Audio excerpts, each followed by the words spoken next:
Welcome to the Shrewdness. We are so excited about this baseball-focused endeavor. As teased in prior episodes, we are doing 15 to 20-minute primers for each MLB team to prepare you for this 2025 season, to help you with your fantasy baseball drafts and future bets, or simply to improve your knowledge as the season begins. From the projected starters to the prospects, we will touch it all and give our shrewd takes on the key to their success. So sit back, take some notes, and enjoy the show. Hello, Shrewdness Nation, or Shrewdness Town, or Shrewdness Neighborhood. Shrewdness, yeah, cul-de-sac. Dex and I are here tonight to continue our series on Major League Baseball 2025 primers. Tonight we are talking about the Evil Empire New York Yankees, and Dex is going to lead us through that effort. I'll throw in my little jabs at how much money they spend and how many people they've hurt already and all that. Dex, take it away. All Tell us right, about the so Yankees. New York Yankees, the pinstripers, the boys in the Bronx. So, man, last year, obviously any baseball fan that knows anything, watched anything, they were in the World Series. They lost to the Dodgers, I believe 4-1, but they were doing really well getting up there. So last year, just kind of for the betting numbers, so people were what they expected. Fangraphs had them at 87. Pacoda had them at 94. In actuality, they finished 94. Vegas had over under at 91.5. So if you went on the over last year and you're a Yankees fan, you cashed in. If you had to make it in the World Series, you cashed in. Because the Yankees beat our Royals early and knocked us out. But if you had them winning the World Series, better luck next year. That's right. And hopefully you don't win this one either.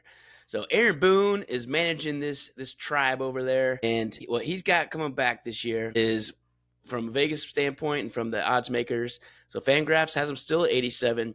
Now this is going to be with a grain of salt. So we didn't quite get this done before the season started, even though these injuries all happened in spring training. So I don't know if these numbers actually went down. I didn't go back and check. But 87 Fangraph, 89.3 Pacoda, 92.5 over-under for Vegas. But that was before they lost Garrett Cole, their Cy Young contender. Luis Gil, their Rookie of the Year last year pitcher. Clark Schmidt, their number 4 in the rotation. Giancarlo Stanton, their DH. DJ LeMahieu, the number 1 option off the bench that plays every single day most of the time. So I think they had to have gone down.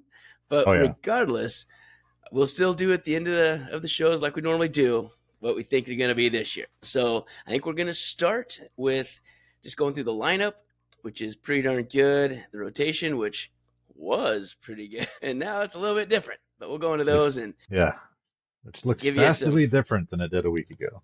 Boy, yeah. Mid-March was a whole different ball club. And now it is what it is. So Yankees fans, you already know this. I'm just telling you what you already know. But it's a long season. We're in the first. We haven't had a week yet. So tons of time.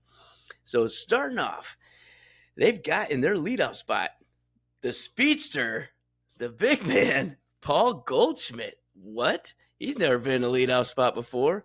He is for the Yankees. And boy, if that dude didn't just knock a dinger in his first time leadoff spot the other day. And we'll do a little mention of the torpedo bats later on, but this is more just kind of where they are, where they're coming from, not their equipment use. So Paul Goldschmidt, this guy is probably future Hall of Famer. He's a 2022 MVP, 7-time All-Star, 4-time Gold Glove, 5-time Silver Slugger, MVP runner-up twice, so he didn't win. And then he also got a third in the MVP. So this guy's been one of those dudes in the National League for a very long time with the Diamondbacks and Cardinals. The last year, though, wasn't his year. So he basically couldn't catch up to a fastball anymore. And so he got signed to a 1-year, hey, you still got a pretty good resume, man. You want to come to New York and try and hit over the short porch? And he did. So that's why he's there. So they lost Anthony Rizzo at first base, and they inherited Paul Goldschmidt. I think it's probably, I don't know, it's much of a, probably pretty even, really. I don't know. What do you think, Prue? Are they gaining or losing with Goldie? Oh, I don't know. All I know is that when I saw that dude, 5-6 years ago, he had the biggest arms I've ever seen on a baseball player. He's huge. The dude is massive. Age 37, so yeah, he's going to start slowing down. Father time. Yep.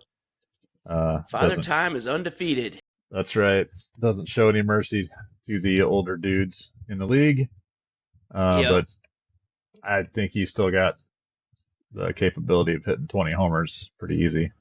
Yeah, there's something about playing in New York and being just an old crusty veteran that tends to work out. So, I mean, he's a shell of himself in reality from who he was. He's not going to be on any MVP ballots this year.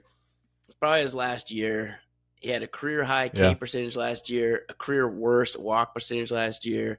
Can't really hit a fastball anymore. He struggled to hit that pitch, even his right down the middle. But he still had a really good hard hit. Yeah, I think his line drives and hard hits were like 49%, which is incredible. Normally you're in the 45s. So when he hit it, he still hit it pretty good, but it was probably hanging Yeah. curveballs. It doesn't sound like he was hitting the 98 heater up on the hands anymore. I don't But think so. yeah, but Goldie, he could do worse. I mean, Paul Goldschmidt, he's going to be a coach in the – because when you hear this team, this is not a traditional Yankees lineup. So let's run through that real quick, and then we'll go through the rest. So Goldie's leading off. We talked about him. Cody Bellinger is going to be in the 2-hole. Aaron Judge, freak of nature, in the 3-hole. Jazz Chisholm is going to be batting 4th. Anthony Volpe in the 5. Austin Wells behind the plate is going to be batting 6. Jason Dominguez, their annual top prospect, is finally getting his chance to play in the show. So he'll be in the 7-hole. Ben Rice, who had one awesome game last year, we'll talk about him. He's going to be in the 8th, playing DH. And he'll be a platoon guy. And then Oswaldo Cabrera, switch hitter, third baseman for the Yankees. He's going to be bringing up the 9-hole. And then they got a couple platoon guys, Pablo Reyes, infield outfielder, and Trent Grisham, who only brings a glove. Doesn't really bring a bat. I mean, you might as well have a Kleenex when he's up there. But he'll be one of the guys that's going to be rotating in quite a bit in the outfield too. So that's kind of who they got for the bats. So going back to the top of the lineup, Goldschmidt, number 2, we got Cody Bellinger. So left-hander. And boy, does everybody remember that MVP year. That 19 season was unbelievable. Unbelievable. Yes. So he's never come close, though. So the season that was, if you don't know, if you're kind of new to baseball or new to fantasy, 47 homers, 115 RBIs, a 305, batting average 406 on base, and a 1035 OPS. He's never come near it since. But you just know it's in there. It's in the tank. He's been that good. He's only 29. So they got him from the Cubs, and he had to basically salvage his career. He was so god awful with the Dodgers. I can't remember if they cut him. I think they did, though. Or they traded a can of Pringles to the Cubs to get him. Regardless, he was so bad when he went to the Cubs, then he had a resurgence. And he had a really good 2023, decent 2024 last year, even though he took a step back. But his step back wasn't horrible. So last year, he still delivered a 2.2 WAR, 266 batting average. That'll play. 325 on base. That's fine. 751 OPS. Nothing wrong with that. He still played 130 games. That's kind of been another thing with him recently. Is he gets hurt a lot. But 18 homers, 78 RBIs, 9 stolen bases, and 89 Ks to 45 walks. That's not bad. So I think it's a pretty good fit, especially for that ballpark and that stadium and this lineup. I think Cody Bellinger's going to have a heck of a year here. What do you think, Prue? Yeah, the lefties have it easy in Yankee Stadium, and the Yankees have taken that into account as they put together the lineup here, bringing in some big lefty bats. But you'll get a theme here. So their leadoff guy, former MVP, Cody Bellinger, former MVP.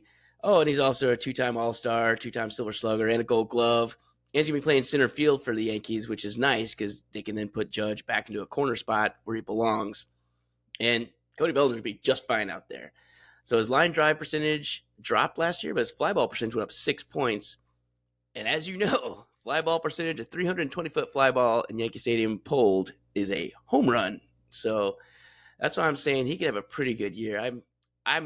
I got an up arrow on him for this, despite all the kind of negative stats and hard contact. His exit velocity is not as good as others. It's not elite. It doesn't need to be. You can hit a very lazy fly ball and get over the fence at Yankee Stadium. So I think Cody's going to take advantage of that. And 8 years younger than Goldie.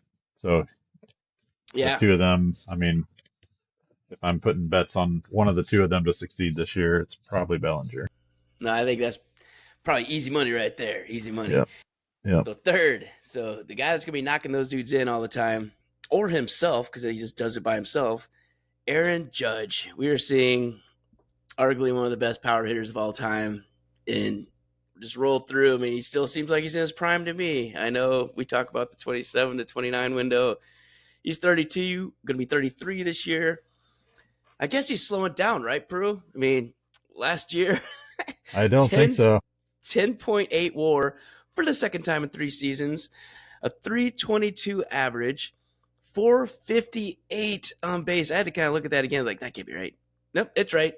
And then a 1159 OPS, 58 home runs, 144 RBIs, 10 stolen bases. He struck out too much, though, right? 171 Ks. Don't worry, coach. I walked 133 and led the league. What? This guy is ridiculous. And so when I say those stats, here's one thing I want you to remember. In April last year, fantasy managers were like, oh my God, he's falling apart. He fell off a cliff.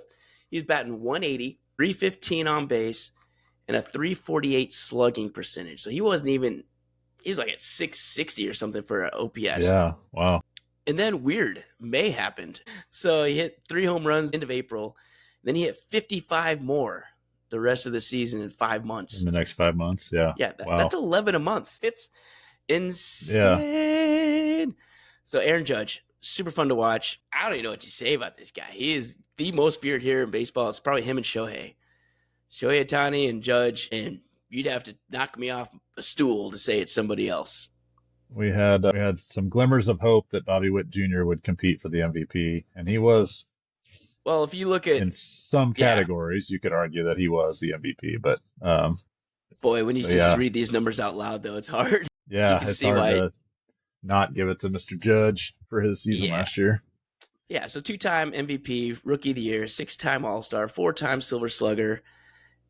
Man, what do you say? Monster of a man. He's incredible. I think he's 6'7", 6'6"? Something, yeah. He's humongous, is all I know. He takes up the whole box. Yeah, he's ginormous. Yep. So he's fun. So that's 4 MVPs in their first 3 batters. Thankfully, they're done. So much like the Dodgers, they just start out with all these MVPs at the top of the lineup. So do the Yankees. I see your trophy and raise you a trophy. So that's kind of how they go. But next up, I think they got a steal with this one.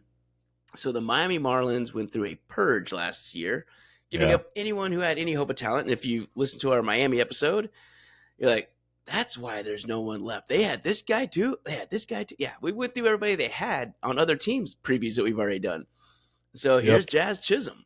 Jazz Chisholm was one of the guys they're building their franchise around. I don't know why they got rid of him. I don't know. He got hurt kind of often. I guess that's one thing. He was hurt regularly, but he got traded over to the Yankees and did awesome. But his year last year, so he's 27. He's going to be playing second base for them. So he's playing outfield for the Marlins, but he's going to be playing second base for the Yankees. He had a 256, 324, and a 760 OPS last year as combined. So he is actually better with the Yankees when he came over. And then his total for the year is 24 homers, 73 RBIs, and 40 stolen bases. So he was a 24-40 guy last year, and he's 27. Wow. I mean, he could do worse. So I think he's going to be a very solid fixture in that lineup for years to come.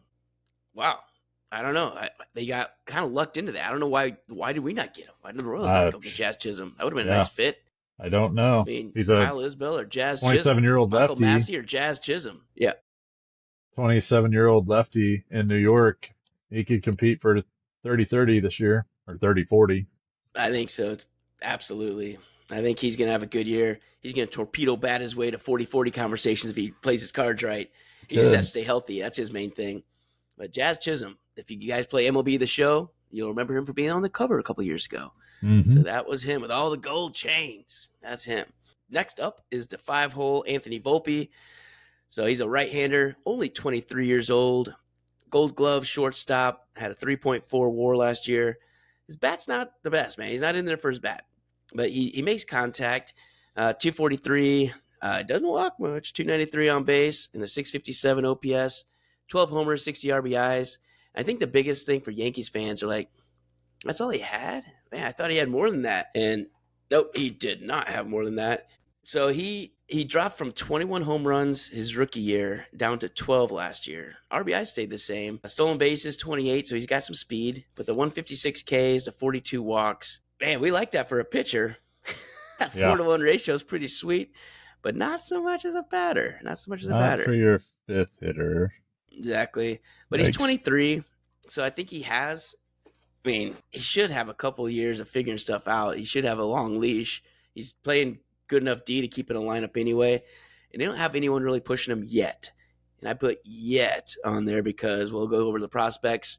And number 100 on that list is someone old Anth needs to look over his shoulder at. Volpe needs to be looking over his shoulder at the prospects. But that's neither here nor there for now. It's his job You to said lose. you said this is his third season. Yep. So he went through the sophomore slump as a 22 Yep. year old. That's not As uncommon, right? So as nearly everybody we previewed have. Isn't it yep. weird? I mean, Corbin Yeah. Carroll, Julio Rodriguez, Anthony Volpe, up to a lesser degree. It's just kind of nuts. The only one that didn't, and Bobby Witt, he got better every single year. And it's Bobby Witt. It's our guy. Of course he did. It's awesome. So we're a little biased. All right, next up, number 6, Austin Wells, who actually led off the season with a home run, if you guys are watching. So he was lead off for the first game of the year last week. But he's back down to where he's probably going to be most of the season in the 6 hole. So he's a left-handed catcher. It's his third season, I guess. 2.5 WAR, 229, 322, 718 OPS, 13 homers and 55 RBIs last year. So he only played 115 games. Not bad. I mean, he got third in the Rookie of the Year, and he's pretty good behind the plate. He threw out, I think, just about 30% of the base runners going against him. It might have been 25%. He's 5% over the league average. I just can't remember which one it was. But that's pretty good. His issue is that he can't hit lefties. So he's going to either have to figure it out or they're going to play the other guy, JC Escara. But the problem is that guy's also a left-hander, so their backup catcher's a lefty. So I don't know how that's going to, maybe he hits lefties really well for some reason. But that's kind of what they got behind the plate. So he's good defensively. And if you guys remember, he was batting cleanup through the playoffs for the Yankees. So they clearly thought a lot of him going through the end of the season in the playoffs. I think it's his job to lose. He's young, 25, and he seems to be trending in the right direction for Yankees fans out there. So Austin Wells, great mustache too. So that's what we got. Next, Jason Dominguez, switch hitter. And he's 22. And for the Yankees fans out there, you have been waiting for this guy for years. Totally. He got drafted when he was 17. So 6 years ago, you were told you got the next Bo Jackson. I know, because I've been in a dynasty league and I've been hearing the same stuff every single year. So Jason Dominguez, switch hitter. He's going to be in the left field spot this year. And last year in the minors, over 3 levels, he ended up with a 314, 376, 880 OPS slash line. So that's really good. Nice. Yeah. He didn't have a lot of games. So he only had 58 minor league games. And then he played 5 games in September for the Yankees. He was coming back from Tommy John surgery from 2023, which is kind of weird for an outfielder, but it does happen. Ask Bryce Harper. So those will happen. And Jason Dominguez is someone that they think could easily go 2020 this year as a 22-year-old. And then down the road, the sky's the limit. They think he could easily go 30-30. They think he could hit for average, power, speed. I think they got a pretty good one here. It's just to see what he does in the majors. Everybody looks good in the minors sometimes, but this guy seems to have enough talent. He could be really good. So Jason Dominguez, keep your eyeballs on him. I'm looking forward to see how he does for sure. He tends to do a little better from a lefty. So if you're doing streaming options for fantasy, try and get him going against a right-handed pitcher. He seems to have more success as a left-handed bat. Next up, have you seen this guy yet, Brew? Did you see Jason Dominguez? Have you seen him play or anything? No. Yeah, he does I'm look a little bit though. like Bo Jackson. Yeah. He's but not as like big. Yeah, he's not as big. Like, Bo is a specimen, but this guy's got the kind of thick legs and everything. He runs fast. He's pretty good. But until he runs up a wall and looks badass, I'm not going to give him a Bo comp. Throws 300 someone feet out in the from air the warning track. Yeah.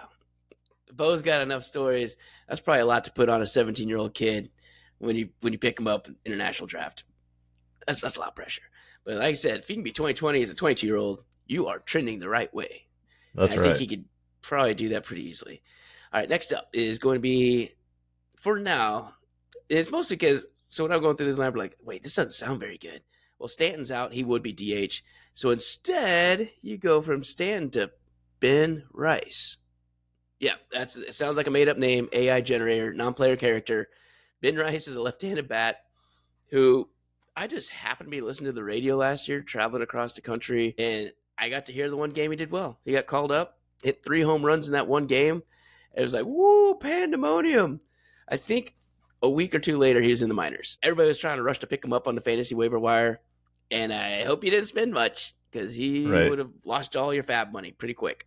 Wah, wah. So it was. So he delivered over his not that many at bats, only 50 games, but a 171 average, which is why he got sent back down. 264 on base and a 613 OPS for a minus 0.4 WAR. So it was better just as a non-player character on the bench. Eesh. So I don't know how that replacement's going to work versus Stanton, but they're going to have to find out. No choice now. And I don't have much else to say about him. Good luck, Ben Rice. You're not Giancarlo Stanton, and everybody in New York knows it. Okay, next up, third base, the hot corner. Another guy is probably not going to inspire confidence. So Oswaldo Cabrera, nope, you're not DJ LeMahieu, multiple-time batting champ and multiple-time Gold Glover.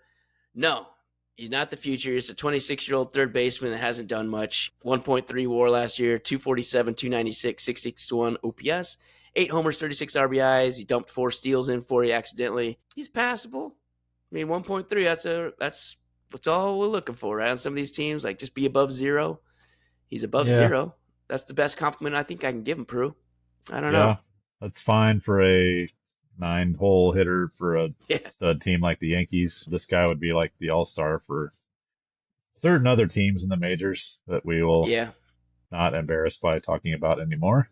Yeah, yes. Just go listen. We gave all those out. He's got some starting jobs out there if he needs them. That's right. So coming off their bench, they got J.C. Escara. I'm not going to go into much. He's a left-handed bat. He's going to do catcher and infield. Oswaldo Peraza, 24-year-old. He'll be infielder as well. Pablo Reyes, right-handed bat, infield, outfield. And he'll probably be platooning with, I don't even know, one of these guys, either Cabrera or Rice. Then Trent Grisham, again, he's only going to go the outfield.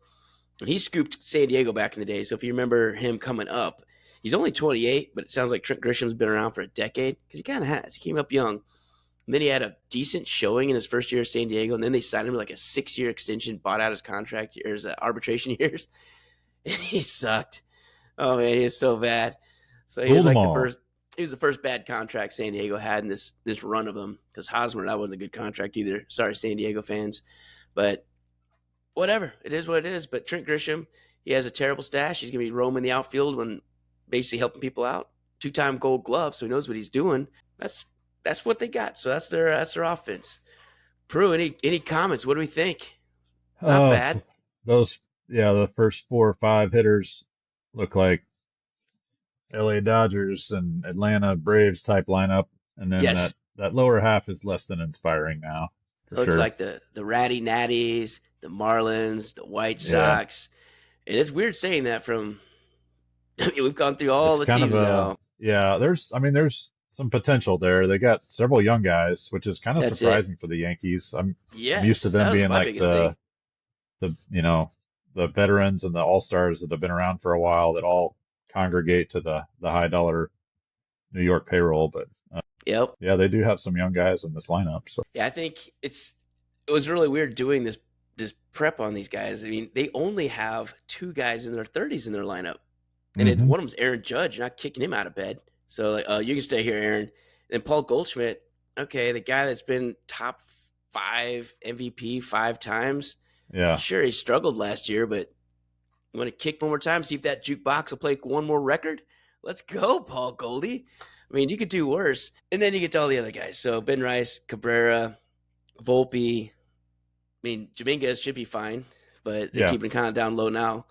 And then Wells, it should be okay. I mean, he seemed to show it all right, and Will Smith did just fine for the Dodgers, kind of growing up in the kind of same situation. So it could be a good lineup. I think they're going to score some runs. Again, torpedo bat. Who knows about that thing? Yeah, and it's legal. We said it, but I'm looking here again. The average age of those last 5 guys in their lineup is 25. Yep. Right, so they got some youth and room to grow for sure over the next few years with that core, along with their studs at the top of the order. So.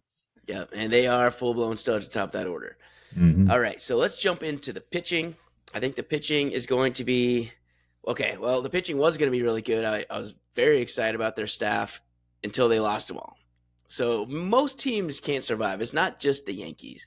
They lost 3 of their 5 starters before the season started. Yeah, And not that's just any crazy. starter. We're talking Garrett Cole.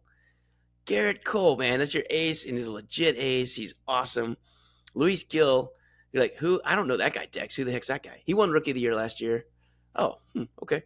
And then Clark Schmidt, who's that guy? He's pretty good. He's pretty decent, but now you don't need to worry about him. He's going to be out, and who knows how long. So, not talking about those three who you wanted to hear about, I'm going to go to who you actually have. So, the Yankees are going to be starting Carlos Rodon, who's not bad. So, I'm not going to make fun of Carlos. He's a left-handed pitcher, and when he was with the White Sox, he was really good. I think Yes. they're hoping to tap into that again. Remember him with the White Sox, Pro? Oh yeah. Yeah. He was Ridiculous. opening day starter for, I would guess 4 or 5 years for him, but Yep. maybe wrong. I don't know. He had a lot of Ks, and I think he finished fifth in Cy Young and sixth in Cy Young, 2 of those seasons back to back. So he was on quite a heater for a minute. But last year he had his best year in a while. So he had his career high in starts with 32, career high in wins with 16, and he had 175 innings pitched, which for the Yankees, that's what they want. They need some innings pitched. He had 3.96 ERA, 1.22 WHIP, delivered a 2 WAR, 10K per nine, which is he's been better, but that's not too bad. And he had 195 Ks to 57 walks, and that's pretty darn good to me. It's a 3.42. Again, I like 4 as elite, but when you're getting hugging 200 strikeouts, I'll give you a little wiggle room on your walks. So I think Carlos Rodon is still a very good top of the order rotation piece. And they're going to be really good there. You got any other comments on Carlos? I'm looking over 12 strikeouts per nine in 21 and 22. Those were his Yeah. two stud years. Yeah. Combined 27 and 13 in those 2 years. So Yeah. he's been there. He's got to find it again from 2 or 3 years ago and hold down the fort so his teammates can heal up. That's it. When he's healthy, he's right. And so he's starting off the season healthy. Yankees at least got one. And you're like, well, I think we have more than one. You're right. You're right. Teasing right into it. So Max Fried. Yes, you guys got Max Fried, left-handed pitcher, 31 years old, signed as a free agent this offseason to the highest deal for left-handed pitcher in MLB history. Yeah, Max Fried. That's what I thought too. I mean, he's good. I didn't think that good, but his numbers last year, he was 11 and 10, 174 innings. I mean, 3.25 ERA and a 1.16 WHIP. Yep, that'll play. 3.5 WAR, 8.6 K per nine. He had 100 Ks in those 174 innings. Max Fried is pretty darn good, and especially now that you've lost a couple of your starters, he's a really good number 2 to have because he was up top toward the top of the Braves rotation too. So Max Fried, I think, is going to be a pretty solid addition there. Another lefty. So going to be starting kind of their. I mean, they can rotate the rotation, obviously, but they can have back-to-back lefties if they want, or they can kind of separate them out if they want to do that as well. So Rodon and Fried at the top. Any comments on Fried, Prue? No, he'll do fine. I wouldn't normally put him as a number 2. He's more like a 3 or 4 guy in my head, but another innings eater, like you pointed out. And I'm a little surprised, I guess, at the 3.5 WAR from last year because he has similar numbers to Rodon. I know, it's kind of weird how that works. Like these WAR numbers for pitchers seem to be kind of squirrely. Yeah. But whatever. That's kind of how it comes up. It probably depends on the team. Again, for Atlanta last year, like we talked in the Atlanta episode, they had so many injuries in their bats. They lost like the heart of their order. And so they were relying on Chris Sale, Max Fried, because they also lost Spencer Strider, their number 1 pitcher. So Max Fried had to carry the load, and it probably had something to do with that, is my guess. Yeah. And so he stepped up. But Chris Sale and Max Fried last year carried the Braves. He's going to be asked to do the same thing this year because this Yankees lineup's already lost a couple players, and their starting rotations lost 3. So I think it's going to be... At least he's experienced in that role. He is. But this is a guy that's been fairly durable and over his last couple years. So going back to 2020, so even the short year, he had a 2.25 ERA. In 21, he had a 3.04. 2022, a 2.48. 2023, only half a season, but a 2.55. He keeps the runs low, and he's going to keep the Yankees in the game, I think. And despite the ballpark, I think it's going to work out because, again, it's the lefties that do more, and the lefties aren't going to be in the lineup against him. So I think the Yankees will be all right with those 2 up the top. That brings us to number 3, and Marcus Stroman. So for those that were watching spring training and listening to kind of the Yankees talk, there's mentioned that he might not make the team or make the rotation. It might be in long relief for the bullpen. Well, that's not going to be worried about anymore. So he may have gone from 7th to 5th to 4th to 3rd. He's jumped right up the rotation. You just have to keep losing people. In this day and age in MLB, I feel like the starters go out so often on all these teams. You can never have too many pitchers. We keep saying that. I mean, you can never be too deep. And I think that's what this team's realizing right now, because we'll get to the next guy in a minute too. But Marcus Stroman, probably just a Joe average dude. I mean, he's one-time All-Star, and that was the same year he was 8th in Cy Young voting back in 2017. Got a gold glove, so he can field his position pretty well. That's all his accolades in about 10 seasons. So he's bounced around between Toronto and the Mets, the Cubs, and now he's with the Yankees. He's fine. He's totally fine. He's a good AL East 4 guy, and he'll be in the three hole for you guys. So Marcus Stroman, 154 innings last year, 4.31 ERA, 1.47 WHIP. That's kind of his issue, is too many walks. And his K rate's not good either. So 6.6. Oof. That's not good. That sounds like a pitching machine. 113 Ks in those 154 innings. So just terrible. 60 walks. Under a 2 ratio. Yeah. 1.88. I don't know if it has to be other people that low, but as a starter that's in the league and continues to be there, he just pitches to contact. That's what he does, or he walks you. So he's always kind of going around the edges. He's got a pretty good curveball. He's always had that, so that induces a lot of ground balls. But he's also prone to the fly ball, to the home run. He's a nibbler. He's a nibbler and a curveball. Hope it works out. But Stroman, again, that's where they're at. He was going to be kind of on the fringe of even making the rotation, but now he's like right in the middle of it. And here's who else they got. And this is why I'm like, this is kind of the end of the pitching rotation, because now we're going to go Carlos Carrasco. You're like, that guy's still playing? That's what I said too. I was like, I thought he retired. No, he did not. He just did terrible for Cleveland last year. Now he's going to have, maybe. So he's 38 now. So Carlos Carrasco, coming over from Cleveland, signed a 1-year minor league deal, did a good spring training down in Tampa at Steinbrenner Field. Now he is either 4 or 5 in the rotation, however you want to look at it. But last year wasn't inspiring. If I'm a Yankees fan, I'm like, these could be some challenging starts. 3-10 record, which again, win-loss records are what they are, but Cleveland won the Central last year. So that's kind of an odd record for a dude that's on a winning team. 103 innings, but in those innings, 5.64 ERA and a 1.4 WHIP. Minus 1.2 WAR is what that is. That's exactly what that is. Oof. I don't know. Injuries are going to keep him here. Yeah. Yep. Injuries are kind of the only reason he's here. Let's just put it honest. But his performance could bump him, but I don't know for who. They'd have to trade for someone or pick someone up because there's no one left to come up because they're 5th guy. So let's lead right into the 5th guy. Is the rookie they would have called up in that situation if he wouldn't have been good. So Will Warren, I don't even have stats. He's 25 years old. He was in the minors per MLB.com. So he's not in the top 100. He's just one of their prospects, but he has the upside of a mid-rotation MLB player. And if he can't get his control, he'll be a slider-happy reliever. Not inspiring stuff there from our scouts out there. Yeah, I like to hear more comments like future number 2 starter or future flamethrower with a ridiculous breaking ball. No, there's none of that. Could be a slider specialist in the bullpen. Yes. He kind of has a Greg Maddux 90s fastball without the location and command. And he has a slider that you can't control. There you go. That's your 5-star Yankees. Exactly. Yeah. But he was just a kind of the push the red emergency button, break glass in case emergency. Well, they had to hit that button in March. And trade deadline may be busy for the Yanks. We'll see what happens. The teams start falling out of contention, which is hard now with the wild card. I think they have to try and find pitching at some point. They might get off to a decent start because, again, they've got 4 MVP awards in the first 3 batters. But I don't know. I'm kind of, after the first 2, they got 2.5 starters in my book. It seems like the deck is stacked against them for sure, but it is the Yankees, and they always find a way. Yeah, you got to give them credit. They find a way to win. Exactly. Whether it's pure hatred to be better than Boston, just the denial to be worse than Toronto, the absurdity of losing to Tampa Bay playing in their spring training stadium. I think they're just going to find a way because that's what the Yeah. Yankees do. But let's go Next to a guy strength. stepping up.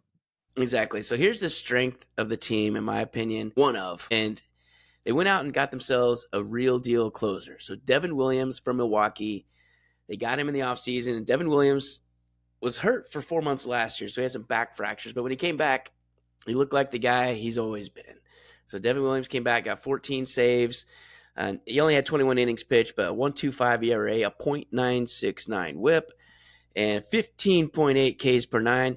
Like, let me say that again: a 15.8 Ks per nine. Yeah, he just comes in, he just fires and smokes people. That's So some this was flames. lots of flames, and he's had basically every single year under a 2 ERA. So you can go check it. I think he had one over, I think he's a 2.25 in one of those years.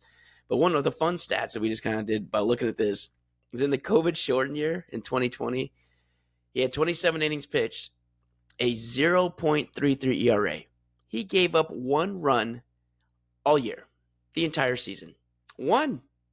That's an unbelievable 27 innings. It's not like 8. You Right. can see that. Multiple appearances. It's probably 27 appearances, to be honest. So that's Devin Williams. And that's who the Yankees have in the back of the bullpen, because you were pretty happy if you had Luke Weaver as your closer, which is what they had going down the stretch last year. So Luke Weaver's going to be primarily a setup guy right now. And if you remember watching any of the playoffs last year, Luke Weaver was incredible for the Yankees going to the playoffs. He just seemed to pitch 3 innings every single game, or at least it felt like that to the teams playing against him.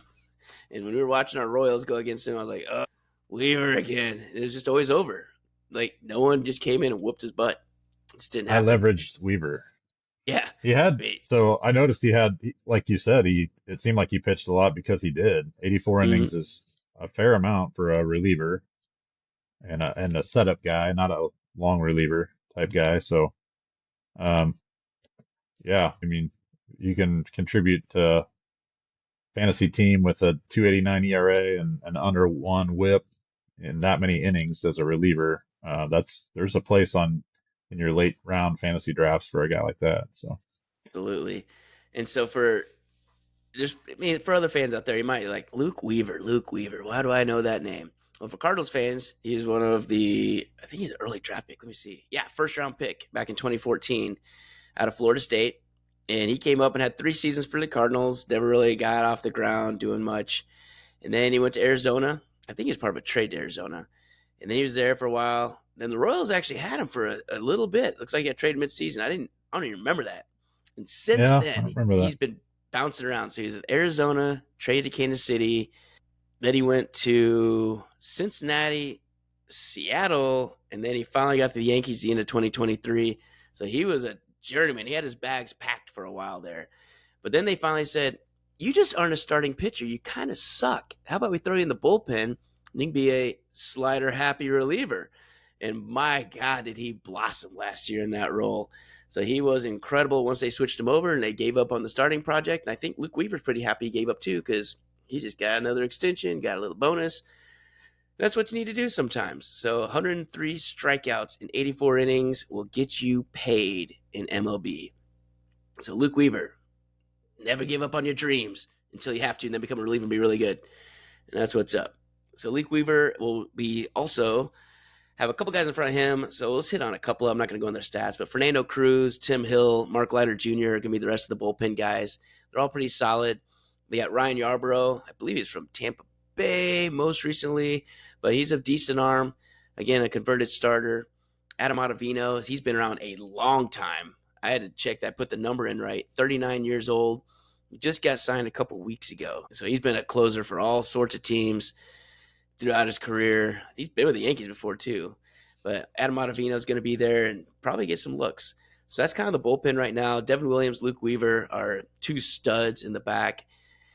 You could do worse. I mean, once you get to the 8th inning, this game's probably over if you have the lead. And I think that is going to be a very strong part of their team is the bullpen. Fernando Cruz had 14.7 Ks per 9 as well. I think he's just going to be really good. And Tim Hill, if you watched him pitch in years past, he's just that sneaky lefty, right? The crafty lefty out of the bullpen that every team's got to have. They've got one. So the Yankees have enough in the bullpen if they can just keep a lead past the 5th or 6th, which could be hard with Stroman, Warren, or Carrasco. But good thing you got Aaron Judge. He can make a lot of games go a different direction really quick. That's right. So let's go into the last part we're going to talk about is the prospects. So who do they have coming up? Well, I would say Jason Dominguez, but we already talked about him. So he's their number one prospect already in the lineup. Will Warren. Who's that? Oh, yeah, he's the 5-star you just talked about. So they already pulled them up. So get a little thin there. So now they have Spencer Jones. He's an outfielder in the system. I don't think he's going to find a spot this year. Outfield's full. But obviously if there's injuries or something, he could pop up. And Cody Bellinger is not the bastion of health up there. Jason Dominguez, we got to see how he does. So he could get an opportunity to get there. And then lastly, the guy who Volpe's got to look over his shoulder for is George Lombard Jr. So he's a shortstop, second base prospect, right-handed bat. He's in high A right now. He's only 19, but he's their first-round pick for the Yankees in 2023. He's the son of a baseball coach. His brother is like the prep player of the year in Florida or something right now. He was also one of the prep players of the year in Florida from a prep academy down there. He just has a lot of baseball IQ. He's super smart, got good contact. He should develop some power, probably 20 home run upside. And then he's just got a great glove. So he's really good at the middle infield positions. Like he's not going to make the wrong decision. And he's got a good arm. So that's kind of what they got with their prospects coming up. Other than that, yeah, they're going to hope for the return of Stanton LeMahieu. I mean, Cole's going to be out the whole year with Tommy John. Luis Gil, I think, is still a question mark. What's up with his shoulder? And Clark Schmidt, who knows? I mean, these things have a tendency to linger. So that is our Yankees pitchers and lineup and relievers. Now we go back to the main question. Yep. I think it's probably finish answering the main question, Dex. Main what question. What do you say on the over-under of 92.5 wins for the Yankees this year? So the number that they presented is probably what it was when everybody was there. I think it's kind of easy now. It's probably under. So I think they're going to be a mid-80s team with high 80s upside. And that's only if they can trade for a starter. And I don't know if they got – I don't know. I mean, these prospect trades in the mid-season deadlines, trade deadlines, they're usually guys you haven't heard of because it's not always their top 5 prospects in the organization. Sometimes it's their 12th organizational pick, their 8th. So maybe they got more depth down there that I didn't dive that deep on this. But they're going to have to use it to try and get somebody because there's no one left in the tank. And some of these guys aren't coming back. They got bit by the injury bug early, but I guess at least they know what they had going into the season. It didn't happen in July when they're streaking and they're like, oh, God, trying to put Band-Aids on everything. They're going to have to start with the first aid kit in this team. But so I'm on the under, probably mid-80s. What do you think, Prue? I think so.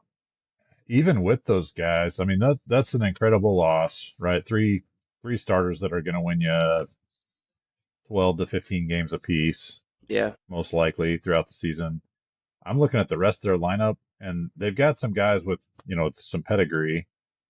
But if you take Judge out of that lineup and you look at last year's stats, they didn't have a single player over 800 on the OPS category. And we look through the Braves and Dodgers lineups, and it's like half the lineup is at 850 OPS or something. So just a bunch of bashers. Yeah. And I'm a little concerned that they won't be able to keep up in their home park. They've got some left-handed bats, but I'm a little cautious that they're going to be able to maintain offense and make up for their pitching that's gone down. So I agree too. I'm definitely on the under for sure. I don't see it. And all this being said, we do know that by the time you listen to this episode, they hit 9 home runs instead of franchise Yankees record on Sunday against the Brewers. I know. I don't know how they did that, but I just don't see it happening that often. I think that was kind of all the planets aligned that day. Yeah. And now we're talking about what kind of bat they use, right? So who knows? The bat should be legal. Apparently they made it through MLB stuff, so the Yankees fans should be happy and feel comfortable. But I can see, the thing is, it's available to everybody. It's not like that bat is only a Yankees bat. They kind of developed it and used it, but I was tracking Ellie De La Cruz has it. Dansby Swanson's got it for the Cubs. So these bats are kind of sprinkled throughout Major League Baseball anyway. But it's going to take more than a bat. They're going to have to just be better this year and just develop. Like we said, they're young, so they got room to develop. But I think it's what's going to take. But I think that'll do it for our Yankees wrap-up. So I want to thank you all again for listening and for checking us out. Most of your fantasy drafts are over, my bad. But for daily fantasy, hopefully some of these tips will still help out. And you can never go wrong with Aaron Judge. He's going to be worth a crap load every single day in daily fantasy. Absolutely. Maybe worth it. 2 home runs again, pays for just a crap load again already. I think he's off to a 400 start for his batting average. Yeah. He's not dropped a bit since last year's stellar season. So. Absolutely. So if you missed any of the other teams we've talked about, again, there should be about 26 online right now posted. We got the next 4 coming up. Probably by the end of next week, we'll have everything done. But thank you much for staying with us. We appreciate it. So long, everybody. Stay shrewd.